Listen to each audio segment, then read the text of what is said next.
एक बार जिनके मुंह पे चूना लग जाए, एक बार जिनके मुंह पे चूना लग जाए, और अगर वो औरत हो, मतलब एक्ट्रेस हो, और वो स्पेशली बॉलीवुड की हो, तो फिर भगवान ही मालिक है, वो किसी की सगी नहीं हो सकती, बिल्कुल ही नहीं हो सकती। ऐसे ही 3 एक्ट्रेस की आपको बात करूंगा जिन्होंने क्या मसाला बन के अपनी स्टोरी बताई, और रियल स्टोरी उनकी क्या है आप सुन के एकदम चौंक जाओगे और बहुत हंसी आएगी कि ऐसे लोग भी दुनिया में होते हैं।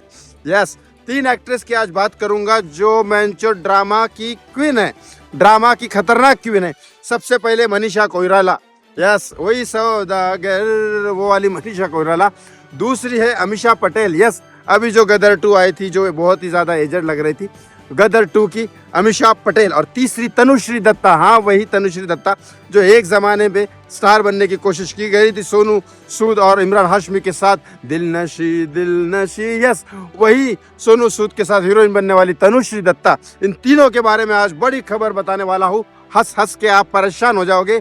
लेकिन बस एक रिक्वेस्ट करता हूँ, प्लीज हाथ जोड़ के इस चैनल को सब्सक्राइब कर ले, इस वीडियो को लाइक और शेयर करना बिल्कुल ना भूले। सबसे पहले बात करता हूँ मनीषा कोइराला। यस, मनीषा कोइराला जिनको कैंसर हुआ था, कैंसर से वो तो निकल गई, लेकिन एक ऐसी बीमारी जो किसी एक्ट्रेस के अंदर से नहीं निकलती। यस, एक बार चूना लग जाने के बाद वो हमेशा हाईलाइट में रहना चाहती है। ये मनीषा कोइराला ने अभी तक कम से कम 12 अफेयर किए, 6 शादियां की, एक नेपाल के आदमी से शादी की जो सिर्फ 12-15 दिन में ही निपट गई। और ऐसे एक्चुअली देखा जाए तो ये मनीषा कोइराला नहीं, ये मनीषा कोइराला ये बॉलीवुड के एक्ट्रेस की संजय दत्त है।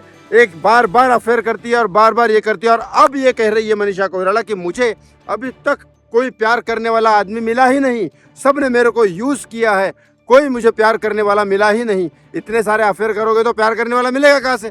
लेकिन इसके बाद भी ये वो आदमी, ये औरत है जिसके पास एक निग्रो आदमी रहता था, अफ्रीकन रहता था, जिसका नाक इतना मोटा था, इतने इतने बड़े बड़े होठ थे, और ये इसका मैनेजर हुआ करता था। वो भी एक समय पे 15 दिन बाद हाथ जोड़ के बोला कि मनीषा जी मैं जा रहा हूँ, मुझे बख्श दो, मैं इंडिया छोड़ के जाना चाहता हूँ, मैं आपके साथ नहीं रह सकता। तो सोचो, मनीषा कोइराला इतनी खूबसूरत होने के बाद उस जमाने में एक निग्रो जैसा आदमी उसको छोड़ के चला गया। ऐसा क्या किया मनीषा कोइराला ने, बताता हूँ। मनीषा कोइराला वो है जो शूटिंग में ओड़का में एक क्वार्टर लेती है और उसमें पानी डाल डाल के पीती थी शूटिंग के चलते टाइम। सोचो, शूटिंग चलते टाइम इतना आदमी को कॉन्सेंट्रेट होना पड़ता है, उस समय ये दारू पी के शूटिंग कर रही है, तो रात को तो इसको खंबा लगता था। तो ऐसी औरत के क्या प्यार मिलेगा उसको, और क्या मिलेगा जब एक निग्रो आदमी छोड़ के जा सकता है, तो उसको प्यार कहाँ से मिलेगा। ये है मनीषा कोइराला की स्टोरी। दूसरी बात करता हूँ अमीषा पटेल। यस, अमीषा पटेल जो पहले फिल्म में कहो ना प्यार है में बहुत बड़ी स्टार बन गई थी, उसके बाद पता नहीं उसके पर आसमान की तरफ उड़ने लग गए थे, गदर वदर पिक्चर आई, लेकिन उसके बाद जो बदनामी के कटोरे में गिर गई, वो इतनी बड़ी बदनाम हो गई क्योंकि एक बात बता सकता हूँ, उसका करियर पूरी तरह से डूब गया था।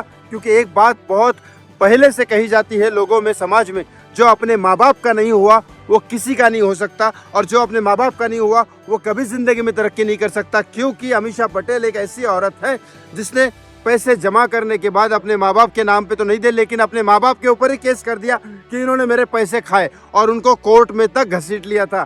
ये अमीषा पटेल है, और आज ये कहती है कि नहीं, मुझे तो सब लोगों ने धोखा दिया, मुझे डायरेक्टर ने धोखा दिया, मुझे प्रोड्यूसर ने धोखा दिया, मुझे मेरे हीरो ने धोखा दिया, किसी ने मेरे टैलेंट की कदर नहीं की, और ये नहीं किया, वो नहीं किया, 50 चीजें, मेरे घर वालों ने मेरे को धोखा दिया। बाप रे बाप।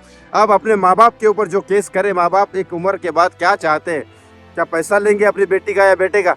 मुझे नहीं लगता ऐसे कोई माँ बाप होते होंगे, लेकिन अमीषा पटेल जैसी लड़कियां होती है जो अपने माँ बाप के ऊपर ही केस कर देती है। वाह। और फिर अब ये बोलना कि मेरे को तो कोई साथ नहीं दिया, कुछ नहीं हुआ, ऐसा नहीं हुआ, अपने अंदर झांक के देखो। अब तीसरी बात करता हूँ तनुश्री दत्ता। ये तनुश्री दत्ता वही है जो एक समय पे तो काम कर रही थी, उसके बाद अचानक अमेरिका चली गई, और वहाँ पे जाके ये बोल रही थी कि बॉलीवुड गंदा है, बॉलीवुड घटिया है, अब मोटी सी फैल गई है। और उसके बाद वहाँ आने के बाद वापस से उसने बहुत साल पहले पुराना वाला केस निकाला, वो भी सच है कि नहीं पता नहीं। नाना पाटेकर के साथ शूटिंग चल रही थी, जिसके गाना कोरियोग्राफ कर रहे थे मिस्टर गणेश आचार्य जी। अब वहाँ पे उसने, तनुश्री दत्ता ने ये कहा कि उस जमाने में मैं शूटिंग कर रही थी, और उस जमाने में नाना पाटेकर और गणेश आचार्य ने मेरे साथ जबरदस्ती की, मुझे रेप करने की कोशिश की, और इसके साथ में राज ठाकरे मनसे के भी इनके साथ में सपोर्ट में थे। इनके लोग, राज ठाकरे तो नहीं थे, लेकिन इनके लोग इनके साथ में सपोर्ट में थे, और मुझे जाने नहीं दे रहे थे, और मेरे साथ जबरदस्ती करने की कोशिश की गई। ये मेरे को समझ में नहीं आता, जब ये हीरोइन फ्लॉप हो जाती है तब ये बड़े बड़े लोगों का नाम क्यों लेती है। बात यहाँ पे नहीं है। अगर नाना पाटेकर की जगह कोई और नाम होता तो शायद मान भी लेते लोग। नाना साहब ऐसा कभी जिंदगी में कर नहीं सकते। तनुश्री दत्ता ने गलत नाम ले लिया, लेकिन इसके बाद भी अगर तनुश्री दत्ता को इतना ही था तो पहले क्यों नहीं लिया? पहले जब आपका नाम चल रहा था, जब आपकी नाम ख्याति थी, तब आप लेते तो केस का कुछ हो सकता था। अब जब आपको नाम बदनाम हो गया, सब कुछ हो गया, आपका नाम गायब हो गया इंडस्ट्री से, अब आप नाम कमाने के लिए दूसरे लोगों का नाम यूज कर रहे हो। वाह, ये है बॉलीवुड की एक्ट्रेस। इसीलिए तो मैंने पहले ही कहा था, जिसके मुंह पे चूना लग जाए वो किसी का सगा नहीं होता। वो सिर्फ कैमरे के सामने बार बार आना चाहता है। वो भले बदनाम करके हो या नाम करके हो या किसी को बदनाम करके हो या कुछ भी हो, वो अपने सगे माँ बाप के नहीं होते।